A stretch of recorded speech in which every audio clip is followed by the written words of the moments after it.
자, 오늘 등차 수열과 등비 수열에 대한 설명을 하겠다. 그러면 우리가 등차 수열, 일단 기본적으로 수열이라는 게 뭐지? 수열이라는 게 뭐예요? 모른다니까요. 수열을 우리가 생각할 때 1, 2, 3, 4, 5, 6 이렇게 가는 수가 있고 1, 3, 5, 7, 9 그리고 2, 4, 8, 16, 32 뭐 이렇게 수가 계속 된다고 했잖아. 그럼 얘는 어떻게 그 다음 수가 뭐가 나오고 있니? 7, 얘는 11, 얘는 2, 64. 어떻게 그걸 알았어? 잘. 이 사이에 뭔가 패턴이 있다는 걸 네가 지금 인식을 한 거잖아. 그죠? 그래서 수열이라는 것은 어떤 수들을 이렇게 나열했을 때 어떤 규칙성이 있도록 규칙성을 갖고 있는 수의 나열이라고 생각하는 거야. 그게 수열이다라고 생각하는 거죠. 여기까지 쉽게 이해하지. 그러면 우리는 기본적으로 수학에서 기본적인 연산 방식이 더하기, 빼기, 곱하기, 나누기이기 때문에 우리가 보통 더하기, 빼기는 같고 곱하기, 나누기는 같다고 생각하니까 수학에서 어떤 수의 변화는 더하기로 표시를 하던가 곱하기로 표시를 할 수 있다. 이렇게 생각하는 거죠. 그래서 수열은 어떤 규칙성을 갖고 있는 수의 집합인데 얘는 보통 기본적으로 더하기나 곱하기의 방법으로 수의 패턴이 이루어진다. 그래서 얘 더하기를 등차 수열이라고 하고 곱하기를 등비 수열이라고 한다. 여기까지 이해돼요? 이렇게 설명을 할 수가 있다. 그러면 수열을 판단하는 방법을 예를 들어서 생각을 해볼게. 아까 이 중에서 1, 3, 5, 7, 9 이렇게 판단할 수 있지. 그러면 이렇게 수를 줬으면 얘가 그 다음에 하나씩 이렇게 나열해가지고 이 다음에는 뭐 11이 오고 이 다음엔 13이 오고 뭐 이렇게 예측할 수 있겠죠. 이렇게 표현하는 방법이 하나 있고 또 이렇게 표현하는 방법이 있다. 얘가 플러스 2만큼 간다 라고 생각할 수 있지. 이해됐어요? 그러므로 얘는 어떤 항이 1번, 그러니까 이게 첫 번째고 이게 두 번째고 얘가 세 번째라고 했을 때 이 세 번째 이 3이라는 수는 1에다가 2를 더하면 3이 되는 거잖아. 이해됐어요? 그러면 5는 1에다가 2를 더하고 또 2를 더해도 3이 된다고 5가 된다고 할 수 있죠. 무슨 말인지 이해돼요? 다시. 그럼 내가 9가 되려면 7에서 2를 더할 수도 있지만 1에서 2 한 번, 두 번, 세 번, 네 번을 더하면 9가 된다고 생각할 수 있는 거지. 그러니까 얘는 어떻게 될 수 있어? 1 더하기 2 곱하기 몇이라고 할 수 있어? 4라고 할 수 있죠. 근데 9가 몇 번째야? 하나, 둘, 셋, 넷, 다섯 번째잖아. 그죠? 그럼 얘는 A의 다섯 번째 항은 A의 다섯 번째 항은 1 더하기 2 곱하기 4 이렇게 표현하는 거야. 그래서 이런 것을 우리가 일반항이라고 일반항의 규칙을 설명을 해서 이렇게 할 수 있다. A에는 첫항 더하기 공차 곱하기 n번일 때 n-1번을 곱하시면 되는 거예요. 이해됐어요? 다시 내가 n번째를 구해. 내가 A7을 구한다고 생각을 해봐. 7 그럼 첫 번째는 1이죠? 1 그리고 여기다가 플러스 1을 몇 번을 더하면 되겠어? 하나 6번을 더하면 되겠죠? 그래서 더하기 2 곱하기 7 마이너스 1 이런 식으로 해서 얘가 6이잖아. 이런 식으로 등차수에 된다. 이해됐어요? 세 번째 이렇게도 표시할 수 있다. 그러면 우리가 오는 an 플러스 1과 여기서 an을 빼. 그러면 얘는 일정하게 d라는 애가 생겨. 여기서는 이 d가 2인 거죠. 다시 말하면 A8에서 A7을 빼면 2가 되는 거지. A3에서 A2를 빼도 2가 되는 거예요. 이해됐어요? 그래서 이런 식으로 표현할 수 있다. 그래서 어떤 수열을 지금 등차 수열을 하고 있는데 등차 수열을 표시하는 방법에 이렇게 나열하는 방법이 있고 이렇게 일반항을 구하는 방법이 있고 얘는 항과 항 사이의 관계, 항과 항 사이의 관계를 표현하는 방법이 있다. 이렇게 해서 이걸 나중에 점화식이라고 배우기도 해요. 이런 경우는 이제 없어졌나? 그런데 아무튼 수열을 판단하는 방법은 이렇게 세 가지가 있다. 자, 그래서 등차 수열이라는 것은 뭐다? 등차 수열은 항과 항 사이의 차가 일정할 때 일정한 수열 차라는 것을 우리는 공차라고 해요. 공차. 일정한 차를 공차라고 한다. 그리고 등차수열의 일반항은 이렇게 써. A에는 A1 첫 항에서 이 n이 되는 것보다는 하나 더 적은 만큼의 이 공차를 더한다. 이렇게 생각하시면 돼요. 곱하는 거. 그러니까 곱해서 더한다. 첫 항에서. 그지? 이렇게 생각할 수 있어요. 네, 이렇게 생각하는 게 등차수열이다. 그러면 등차수열의 특징 중에 이런 게 있어. 중항이라는 개념을 아셔야 되는데요. 중항은 이렇게 된다. A 플러스 D, A 플러스 ED를 우리는 첫 번째 항, 두 번째 항, 세 번째 항 이렇게 생각할 수 있겠지? 이거 플러스 D만큼 하는 거잖아요. 플러스 D만큼. 그러니까 D 더하고 ED가 되는 거지. 그러면 얘랑 얘를 더하면 어떻게 돼? 이 A 플러스 ED죠? 그래서 그걸 반으로 나오면 A 플러스 D가 되는 거지. 이해됐어요? 그러면 얘에 더해서 반 나누는 게 가운데 있는 애네. 그러니까 우리가 생각했을 때 얘랑 얘 양옆에 있는 애를 더해서 그것을 평균을 내면 가운데 있는 항이 된다. 그래서 이런 것을 등차중항이라고 해요. 그러니까 등차 수열의 성질은 나란히 있는 세 수 중에 양 끝에 있는 두 개를 더해서 평균을 내면 가운데 있는 수가 된다. 근데 평균의 개념이기 때문에 이렇게 생각할 수도 있어. 내가 만약에 A 3, A 5, A 7에 있는 수열을 구해본다 생각하면 A3은 뭐라고 쓸 수 있겠니? 이런 방식을 쓰면 아까 이게 A3이 A 플러스 2D죠? 그럼 A5는 뭐야?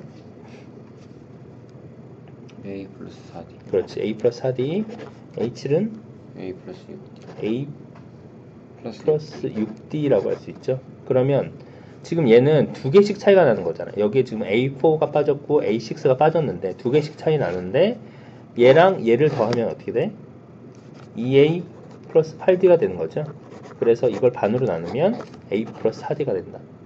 그래서 꼭 반드시 나란히 있는 게 아니라 우리가 어떤 수열, 등차 수열에 이게 간격이 일정한 세 개를 뽑았을 때 두 개의 평균이 가운데 이렇게 생각할 수 있다 라는 거죠. 이게 등차 중항까지의 개념이에요.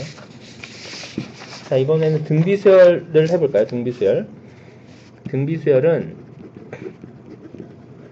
등비수열은 첫 항이 있고 그 다음에 항이 있는데 얘는 일정한 곱의 비로 설명하는 거죠. 그래서 아까 우리가 했던 것 중에 요거 있어요. 2, 4, 8, 16, 32 이게 몇이 곱해지는 거니? 2가 되는 거죠. 그래서 2에다 곱하기 2 곱하기 2 곱하기 2 이렇게 된다. 그러면 내가 얘를 A1이라고 표시했어. 2를. 그러면 얘를 뭐라고 표시할 수 있니? A2라고 할 수 있는데 A 곱하기 뭐라고 할 수 있어? 얘를 A라고 하면 A 곱하기 뭐라고 할 수 있어? 2. A 곱하기 2 이렇게 될 수 있겠죠? 그럼 8은 A 곱하기 2, 4. 4. 근데 2의 제곱 이렇게 하면 되겠지. 얘는 A 곱하기 2의 3. 2의 3승 이렇게 하면 되겠죠. 그러니까 얘는 일반항이 어떻게 되겠어요? 16은 하나 둘 셋 네 번째인데 3승이잖아. 다시 8은 하나 둘 세 번째인데 2의 2승이야. 그러면 이 곱해지는 게 한 번 좀 덜 곱해진다 생각해서 AN은 A1 곱하기 R의 n-1 그러니까 R은 여기서 일정한 공비라고 생각을 해서 곱해지는 수야. 그래서 우리가 AN을 구하면 그 AN의 그 숫자보다 한 번 덜 공비가 곱해지는 수다. 이렇게 생각할 수 있겠죠? 이해됐어? 네, 그렇게 된다. 그럼 얘는 거꾸로 이렇게 생각할 수 있는 거죠. 어떤 AN 플러스 1에 오는 것은 AN에다가 곱하기 R 하는 것과 똑같잖아. 그러니까 A3은 A2에다가 R을 곱하는 것과 똑같잖아. 한 번 더. 그러니까 얘는 거꾸로 이렇게 할 수 있어요. 요것의 다른 표현은요. AN 플러스를 AN으로 나누면 이게 일정한 B를 갖는다. 이렇게 표현한다. 그래서 등비수열이에요. 그래서 등비수열도 이게 일반항으로 표현하는 것과 이게 점화식 항과 항 사이 관계로 표현하는 것, 그리고 이것은 나열하는 형식으로 기억을 할 수 있겠다. 이게 나열하는 게 의미가 없는 게 아니라 나열하는 것도 의미가 있어요. 중항을 생각할 때 이렇게 생각할 수 있어요. 등차 중항. 얘도 중간항에 대한 관계가 있거든. 그럼 AR의 제곱을 우리가 첫 번째 항, 두 번째 항, 세 번째 항이라고 표현할 수 있겠지. 그죠? 그럼 얘는 어떻게 되니? 아까 등차 수열은 얘네들을 더해서 반으로 나누는데 얘는 얘랑 얘를 곱해. 이 두 개를 곱하면 어떻게 돼? 그럼 A 제곱, R 제곱 이렇게 되는 거죠. 그것은 얘를 제곱한 거와 똑같잖아. 루트를 씌운 게 AR 중간항이 된다. 이렇게 되는 거죠. 자, 그런 식으로 해서 등차 수열과 등비 수열에 대해서 한 번 더 정리를 해볼게요. 그래서 등차 수열 수열에서 기본적으로 두 가지. 등차 수열은 일반항을 어떻게 쓴다고? AN. AN은 첫 항에다가 뭘 한다? 뭘 더해? 이게 뭐가 들어가?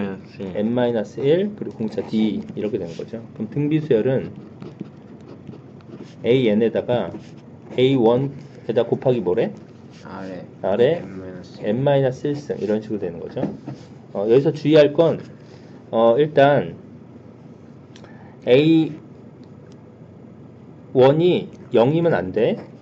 등비 수열은 봐봐. 얘가 0이면 그냥 0 되는 거야 쭉. 그죠? 그 다음에 R이 1이면 안 돼. 안 되는 건 아니고요. R이 1이면 R이 1이면 그냥 다 그냥 쭉 A로 나오기 때문에 별 의미가 없어. 그죠? 요거 정도는 생각을 해보세요. 자, 그 다음에 또 우리가 방금 중항에 대해서 설명했어요. 중항이라는 것은 A, B, C 이렇게 나란히 세 개가 있을 때 얘가 등차 수열을 이룬다 보통 이렇게 문제에서 주어져. 그러면 등차 수열을 이룬다고 했으면 관계가 어떻게 되니? A랑 C를 더해서 2로 나누면 뭐가 된다고? B가 된다. 이게 등차 중항이야. 얘는 평균과 같다라는 개념 생각해. 평균. 근데 평균 중에서 얘는 어떤 평균이냐면요. 산술 평균이라고 해요. 이건 좀 기억해 두세요. 산술 평균이라는 건 우리가 그 학교 시험에서 시험 점수 평균 몇 점이니? 라고 물어보는 거랑 똑같아. 국어, 영어, 수학 더해서 뭐 3으로 나눈다. 이거랑 똑같은 게 산술 평균이야. 자, 이번엔 등비중항 A, B, C가 있을 때 얘는 어떻게 된다고? AC를 곱해. A 곱하기 C를 한 것이 가운데 B의 제곱과 똑같다. 그럼 얘는 이렇게 생각을 할 수 있죠. B는 루트 AC니까 얘는 산술 평균, 기하 평균과 같다 라고 생각하시면 돼요. 기하 평균. 이건 그냥 개념적으로만 알아두세요. 그 다음에 조합평균을 배우는데 조합평균은 여기 등차 수열의 일부로 나와. 이거는 문제를 풀면서 한 번 더 설명할 텐데 이런 게 있어. 예를 들어 어떤 수가 A, B, C가 주어졌는데 얘들이 조화 수열이다 이런 표현을 쓴다면 얘는 이렇게 해석을 하면 돼. 얘는 A분의 1, B분의 1, C분의 1 요 형태로 바꾼 상태에서 등차 수열을 이룬다.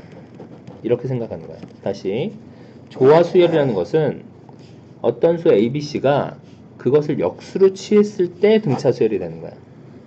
역수로 취했을 때 등차 수열이라면 등차 수열이라는 증명은 얘가 세 개가 주어졌으니까 등차 중항이 되면 되거든요. 그러니까 등차 중항이라는 것은 B분의 1 플러스 C분의 1이 얘를 2로 나눈 것이 더해서 2로 나누면 얘가 A분의 1 되는 거죠. 그러면 양변에 2를 곱해서 A랑 B랑 바꿔야 되지 않아요? 어떻게 바꿔? 이건 잘 봐야 돼. 얘는 분수야. 2분의 B 플러스 1 플러스 C 플러스 A분의 1 아니에요? 미안해. 선생님한테 착각했네. 미안해. B다. 굿. 잘했어요. 가끔 멘탈이 나가는 이상한 말을 할 때가 있으니까 잘 잡아주셔야 돼요. 자, 이래서 A분의 1 플러스 C분의 1을 2로 나눈 것이 B분의 1이니까 양변 2를 곱해서 A분의 1 플러스 C분의 1은 B분의 2이다. 이렇게 표현하는 거고요. 얘 통분을 해서 정리하면 A, C분의 A 플러스 C는 B분의 2이다. 역수를 취해서 곱하겠어요. 그러면 얘 역수를 취하면 A 플러스 C분의 AC는 2분의 B 이렇게 되고 양변에 2를 곱해서 B는 A 플러스 C분의 2AC 이라고 한다. 그래서 얘를 조화평균이라고 해요. 조화평균. 이해됐어요? 네. 이런 건 그냥 말을 알아두시고 나중에 쓰여요. 그래서 B는 이 ABC의 관계가 이런 식으로 이루어지면 얘는 조화수열이다라는 것을 알 수 있는데 보통 이렇게 한 방에 주어지지 않고 그냥 얘들이 조화수열을 이루면 식을 이렇게 정리하는 패턴은 아마 나오게 될 거야. 그래서 지금 선생님이 방금 산술평균, 기하평균, 조화평균에 대해서 얘기했어요.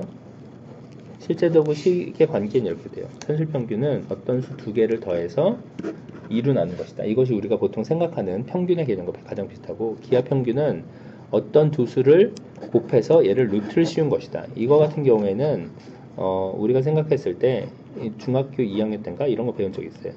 얘 넓이가 2야. 정사각형이고 그럼 얘 한 변의 길이 몇임? 루트 2다. 이렇게 생각하는 거가 똑같다. 이 도형에서의 넓이의 개념으로 생각하시면 되겠어요.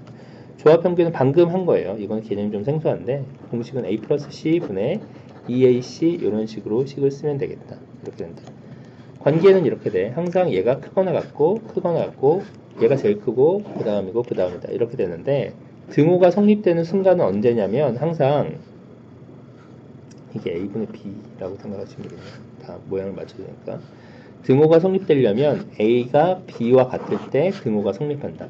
a와 b가 같으면 얘는 어떻게 돼? 2분의 2a. 그래서 a가 나오겠죠. 얘도 a 제곱이니까 루트 씌면 a가 나오고요. 얘는 2a분의 2a 제곱인 2a분의 2a 제곱이니까 이 약분에서 a가 나오겠네. 그래서 다 같은 a가 나와. a랑 b가 같을 때. 이해됐어요? 네, 이렇게 생각하시면 되겠죠. 자, 이게 등차수열, 등비수열에 대한 개념이고요. 딱 하나만 하면 뭐 기초적인 건 끝날 것 같아요. 나머지는 문제를 통해서 이해를 하시면 되고요. 이제 등차수열의 이제 합이라는 것에 대해서 생각해 볼게요. 합. 등차수열의 합과 등비수열의 합을 생각해 보겠어요. 등차수열의 합은 이런 걸 배운 적 있을 거야. 1, 2, 3, 4, 5, 6, 7, 8, 9, 10을 더하는 방법은 직접. 진짜?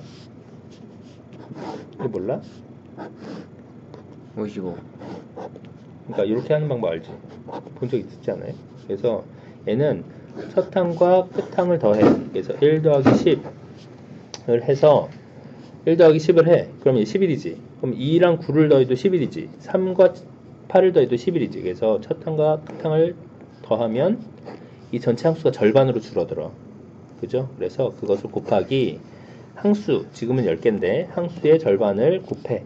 어차피 다 똑같은 게 나오니까. 그래서 이렇게 하면 이게 이 전체를 다 더한 것이 되겠다. 이렇게 생각하시면 되겠죠. 그러면 등차수열도 마찬가지야. 등차수열은 단지 이 차이가 얘는 1이지만 뭐 2나 3이나 어떤 수가 되니까 등차수열의 개념은 첫 항 더하기 끝 항 곱하기 항수의 절반 이렇게 생각하는 거죠. 이게 등차수열의 합은 이게 등차수열의 합이 되겠다 라고 생각하시면 되겠어요. 첫 항 더하기 끝 항 곱하기 항수의 절반 이렇게 돼요. 어떤 사람은 이렇게도 설명하긴 하더라. 뭐 얘랑 얘를 더해서 2로 나누면 어쨌든 평균 같아. 평균. 얘는 평균 곱하기 n 뭐 이렇게 설명하기도 하는데 뭐 기억하기 쉬운 걸로 해보세요. 자, 그래서 얘를 그대로 쓰면 A1 끝항은 뭐겠어? 우리가 보통 일반 AN이라고 하잖아요. 일반항을 AN이라고 한다. 일반항 AN이라는 것은 n번째 항이기 때문에 끝항이라고 할 수 있어요. 그래서 A1 더하기 AN 곱하기 항은 n번째까지니까 2분의 n 이렇게 하면 되겠죠. 근데 우리가 AN에 대한 정의를 뭐라고 그랬어? 등차수열에서 A1 플러스 뭐다? D n-1d 이렇게 되는 거죠. 그래서 얘를 이 자리에다 이렇게 집어넣어. 그러면 2분의 n을 밖에다 이렇게 빼주고 a1 플러스 n-1d 이렇게 해주면 되겠죠. 그래서 결국 얘는 2분의 n 2a1 플러스 n-1d 이런 등차수열의 공식이 생겨. 근데 이런 개념으로 먼저 이해를 해주세요. 이런 개념으로. 이거를 공식을 다 외우지 말고 이게 등차수열의 합 공식이다. 다시 한번 얘기하지만 등차수열의 합은 첫 항 더하기 끝 항 곱하기 항수의 절반 이렇게 하시면 돼요. 이번엔 등비수열의 합을 해보겠어요. 등비수열의 합은 좀 어렵다. 등비수열 합은요 원래 수열을 먼저 좀 나열을 해주세요. 예를 들어 SN은 A 더하기 AR 더하기 AR의 제곱 더하기 AR의 3승 더하기 AR의 4승 이런 식으로 쭉 가서 AR의 n-1승까지가 오겠다. 이렇게 생각을 할 수 있겠지? 그러면 이것을 한 번에 계산하기가 어려워서 이렇게 하는 거야. n-1이에요. 왜냐면 첫 번째, 두 번째, 세 번째, 네 번째, 다섯 번째 하나씩 적잖아. 그치? R을 곱한 게 첫 항은 R이 없다고 생각을 해서 그럼 여기다가 R을 곱해. 이 식 자체에다. 그럼 S, RSN 이렇게 되고 실제 써보면 얘에다 R 곱하면 AR, AR의 제곱, AR의 3승, AR의 4승, AR의 5승 쭉 가서 요 앞에 있던 애가 AR의 N-1승 그리고 얘는 AR의 N승이 되겠죠. 얘는 이해돼? 이렇게 써줄 수 있다는 게 이해돼? 그럼 이 식에서 이 식을 뺀다. 그럼 빼면 잘 봐봐. 얘랑 얘랑 모양이 같잖아. 그래서 이렇게 지워지는 거야. 또 얘랑 같으니까 이렇게 지워지고 이렇게 얘도 어디 지워졌겠지. 그리고 여기 끝에 있는 것과 얘가 이렇게 지워져. 그럼 결국 우리가 봐봐.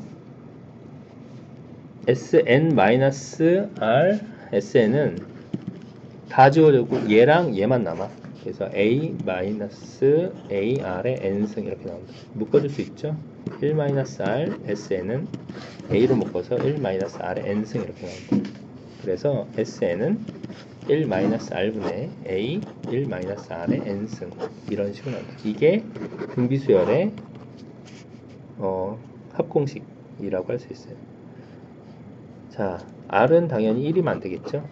이 조건에서 1이면 분모가 0이 되니까 그리고 여기서 주의해야 될 건 여기서 바꿀 수 있어. R-1분의 A R의 N승 -1 이렇게도 바꿀 수 있다. 어떨 때 이렇게 되냐면 얘는 R이 1보다 작을 때는 이걸 쓰고 R이 1보다 클 때는 이걸 써. 부호 계산하기 편리하도록 한 거예요. 또 주의할 것은 우리가 생각했을 때 등비수열의 기본항은 이렇게 된 거죠. AN은 어떻게 돼? AR의 N-1 이렇게 우리가 표시를 하는데 요 식에서 R의 N-1이고 기본형일 때는 합일 때는 R의 N승이야. 요게 차이가 있어. SN에서는 R의 N승이다. 기본형에서 N-1이고 이렇게 차이가 나는 거야. 네, 요거를 아시면 되겠어요. 자, 마지막으로 하나만 하고 문제를 풀자. 요거 있다. 우리가 첫 항을 구하는 방식은요. 첫 항이란다. 일반항을 구하는 방식 중에 SN을 통해서 일반항을 구하는 방법이 있다. 방금 이렇게 한 것처럼 얘 SN의 맨 마지막에 있는 애는 뭐야? SN의 맨 마지막에 있는 애가 얘야. AR의 N-1네. 근데 얘가 AN이잖아. 그죠? 그러니까 얘는 다시 SN이라는 것은 A1 더하기 A2 더하기 A3 쭉 해서 AN까지 다 더한 거죠. 그러면 우리가 N-를 다시 한번 생각해 보면 얘는 A1, A2, A3 쭉 해서 얘가 AN-1까지인 거지. AN이고 얘는 AN-1 하나가 적은 거야. 그죠? 얘는 SN이고 얘는 SN-이니까 숫자가 A7이랑 S7과 S6을 생각해 본다고 그래. 그러면 S7은 A1, A2, A3, A4, A5, A6, A7까지 다 더한 게 S7이고 S6는 A1, A2, A3, A4, A5, A6까지만 더한 거니까 S7에서 S6을 빼면 뭐가 남겠니? 여기서 10 빼 H는 남겠지. 그럼 SN에서 SN- 빼면 뭐가 남겠니? AN. 그렇죠. 그래서 우리가 일반항을 SN에서 구하는 방법은 SN-SN-1 이렇게 되면 얘가 AN이 나온다. 이렇게까지도 정리할 필요가 있다. 네.